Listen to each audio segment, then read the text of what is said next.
ইরানের অর্থনীতির প্রাণ বলে পরিচিত খার্ক দ্বীপে বড় ধরনের হামলা চালিয়েছে যুক্তরাষ্ট্র। মার্কিন প্রেসিডেন্ট ডোনাল্ড ট্রাম্প জানিয়েছেন, মার্কিন বাহিনী দ্বীপটির সব সামরিক লক্ষ্যবস্তু ধ্বংস করেছে। তবে তিনি বলেন, সেখানে থাকা তেল অবকাঠামো ইচ্ছাকৃতভাবেই অক্ষত রাখা হয়েছে। পারস্য উপসাগরে ইরানের উপকূল থেকে প্রায় 24 কিলোমিটার দূরে অবস্থিত ছোট্ট এই দ্বীপটি আকারে ছোট হলেও এটি ইরানের জ্বালানি অবকাঠামোর সবচেয়ে গুরুত্বপূর্ণ কেন্দ্রগুলোর একটি।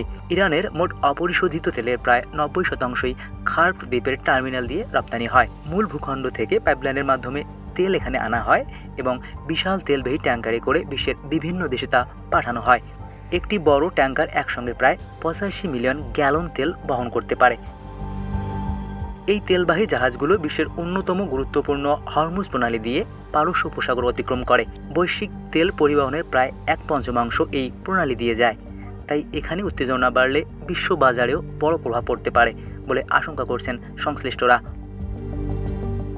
এদিকে মার্কিন সামরিক বাহিনীর মধ্যপ্রাচ্য ভিত্তিক command United states central command জানিয়েছে, হামলায় দ্বীপের 90টির বেশি সামরিক লক্ষ্যবস্তুতে আঘাত করা হয়েছে। এর মধ্যে ছিল নৌবাহিনীর মাইন সংরক্ষণাগার, ক্ষেপণাস্ত্র বাংকার, বিমান প্রতিরক্ষা ব্যবস্থা ও সামরিক স্থাপনা।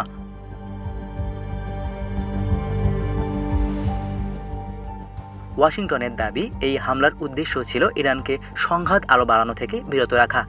তবে ট্রাম্প সতর্ক করে দিয়েছেন, যদি ইরান হরমুজ প্রণালীতে জাহাজ চলাচলে বাধা সৃষ্টি করে তাহলে খার্ক দ্বীপের তেল অবকাঠামোকেও লক্ষ্যবস্তু করা হতে পারে।